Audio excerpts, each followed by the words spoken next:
analysis that talked about how complicated an offense you run, most complicated in the country with 133 sets. So when you get a whole new group of guys coming in, how do you get them to understand what you want? Do you simplify things at the beginning, or are you at a point now where you can just, you've got enough veterans that you can just run right into it? I just think that, for us, it's really just been studying this group, and it's a different type of team, than last year's group. So a lot of the actions and different things that we're doing,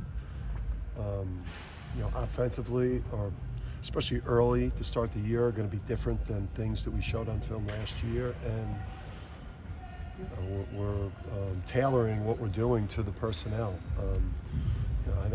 We don't necessarily have a shooter like Jordan, and so the elements of the team are different.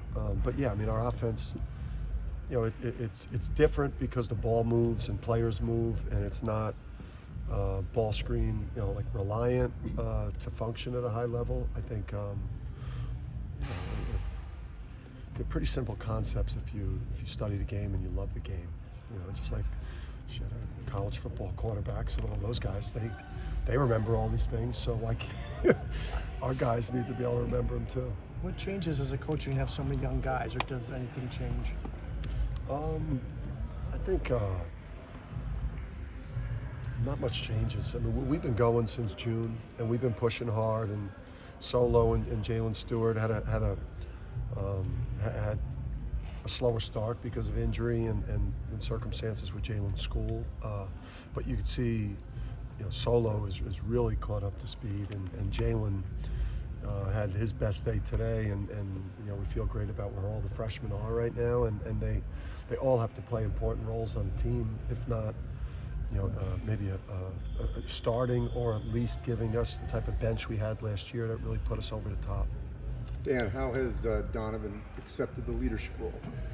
Yeah, Donovan, he's just got a great personality and a great vibe about him. So I think everybody loves to coach him, and everyone loves being on the team with him because he's so alive, and so much fun to be around. I would say that the evolution for him is to demand the ball and demand that his teammates play up to a certain level. Sometimes you got to be the bad guy too. You just can't be kind of a jolly giant. Sometimes you got to be the angry giant. Dan, it was so hard to climb the mountain. Yeah. It was so hard to climb the mountain. What's it like now to try to maintain it? Becoming is always better, I think, for me than being. I think the chase is, for me, is always the exhilarating thing, the exciting thing. The accomplishment fades quickly, and your mind very quickly gets to that process that you love. I love the work, so it's not hard for me. I love coaching, so it's easy for me. I love coaching way more than I like celebrating. Do you have an idea, Dan, about we'll be in good shape if Donovan averages a certain amount, or if Tristan's our leading scorer, or any those kind of things? I know last year you had an idea of what Jordan should average. I think you were right on the top, right? Yeah, I nailed that, right? Yeah. I would say that the thing that's interesting about this team is I look at it and it's like 4 guys in most situations in high major schools. I would say you would look at Alex, Donovan, Tristan, and Cam as guys that in most situations in high major, they would average all over 14 per player, if not more. So, to have 4 guys that are potentially 14, 15, 16 point a game players this year, it's going to have to be sacrifice, with that group, and a willingness to let it be someone else's night. This whole season for us is going to come down to, the bench. Can we get my bet of the teams? My best teams always have that depth that go 9 deep, and you saw how fresh we were in March last year because of the depth. And I just think that our starting 5 is going to be as good as anyone's. Can we get the bench? Dan, how much value do you place in Hassan Diarra's place in this program, a guy who won't necessarily every game might get the rewards other players might. Yeah. No, I mean, listen, him and Samson Johnson and Hassan and Samson are probably, the two most important players in the program this year, and I think it's like pretty simple that way for us to have veterans off the bench that feel like a sixth starter, or if those are your sixth and seventh men, or seventh and eighth, or whatever it is, or we envisioned when Hassan came here that he would play starter minutes or would have the impact of a starter. Coming from A&M, the way his sophomore year ended there, playing so well in the NIT, and then he is a Big East type of guard. He's got that dog in him. So, last year didn't go the way he wanted. He's obviously an X factor, along with the freshmen. But we need him if we're going to really try to push to have a year like last year. Yeah, this year of the transfer portal, how do you preach patience to some of these guys, especially freshmen who have been told their whole life they're the greatest thing on earth, and now they're sitting on the bench for not playing the minutes they might want to, and they could leave if they want to? Well, all our freshmen, they're going to play for the most part. If they're not a starter, they're going to have an opportunity to play impact minutes, and freshmen that are playing impact minutes for us, if they're not starting this year, we're going to expect them to start as sophomores. It's just kind of the rhythm as we're looking at this team and this program and where we're at. You project a year out that, like Jordan, listen, I need 17 minutes a game from you as a freshman off the bench on a really good team, and then as a sophomore, we're going to turn you loose. And we have a couple of freshmen, I'd imagine, that are going to be in a similar situation, like Jordan and Andre Jackson was, where they were key players as freshmen, and then things open up as Tristan, Cam, potentially others, depending on how their season goes. Things could open up a lot. How good you think you can be defensively? Because that's one thing that really rose to the occasion last year, especially when you have to rely on younger guys who may not. be. We're obviously much further ahead offensively right now because I'm not grinding these guys up in the summer about defense. We're working on a lot of offensive concept, our running game, which we want to, I think we were 200th in pace of play last year, and we want that, to get closer to 100. On the flip side, we were so efficient in transition last year that teams that played at a faster pace, we scored more transition baskets than them because we were lethal when we got in transition. So, I would say right now at this time, late September through October, like we're trying to get that defensive identity right now, and you can't compete for a national championship for the most part unless you're top 10 in offense, top 10 in defense. I think the analytics show that. So, and then you got to be a great rebounding team, high assist, low turnover, shoot three. Dan, how do you replace Andre's one of a kind voice? Yeah. Forcefulness, personality that he had. Village. Yeah. I mean, just a group. I just think our emphasis on team, our emphasis on, on the boys. If any of their girlfriends are listening or families or anything, like, you can just the boys are going away for 6 months right now. It's like maybe like going to war or something. It's like these guys need to be. All about each other, and we're in the wee season. It's about just almost having a cult-like mentality in terms of just there's nothing else exists in your world right now besides academics and just the team. And that's we were so great that way that when the adversity hit last year, we didn't fall apart. Last year at this time, depth was one of your concerns. How did that group kind of rise to the occasion, and do you think this group is capable? Yeah, I'd say the way Solo today and like Haas was great, and he's been really good, and Solo, I think he might have made 11 threes today in here, or you can ask Luke, maybe off the record. I take that back. I don't think I was supposed to tell you that.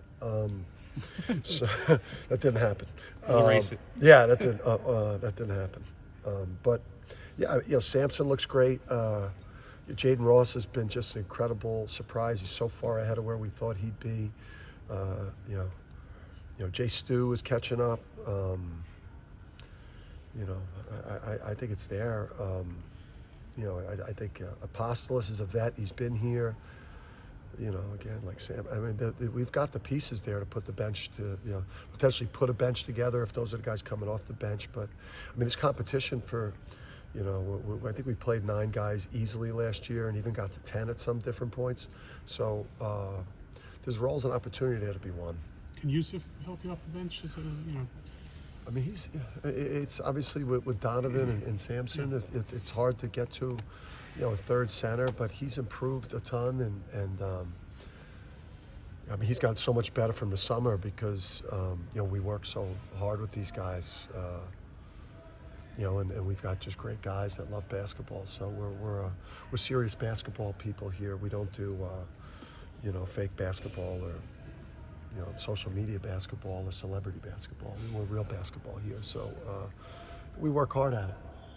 How much further are you ahead right now than you would have been if you hadn't been able to go to Spain and do what you did over there? Those 10 practices were big.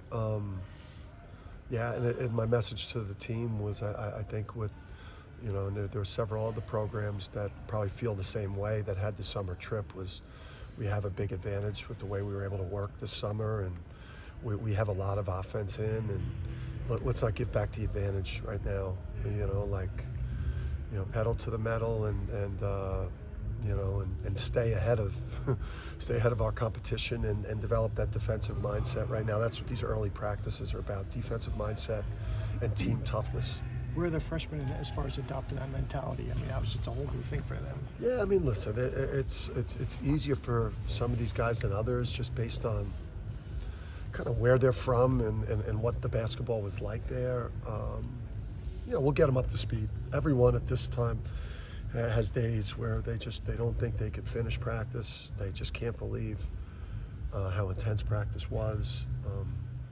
My message to them when practice was over, you know, the benefit of how hard we practice and the energy, the intensity, the pace, the tempo, is that when you practice that hard for 2 hours, you don't really have to get ready for the games. You know, you just kind of, you know, if you don't practice hard like we do now, you got to get your level of game up. So embrace that. You know, it's going to be it's the secret sauce here for us, is how hard we go. And once you could kind of handle that pace and pressure of practice, you know, the games, you know, you feel comfortable.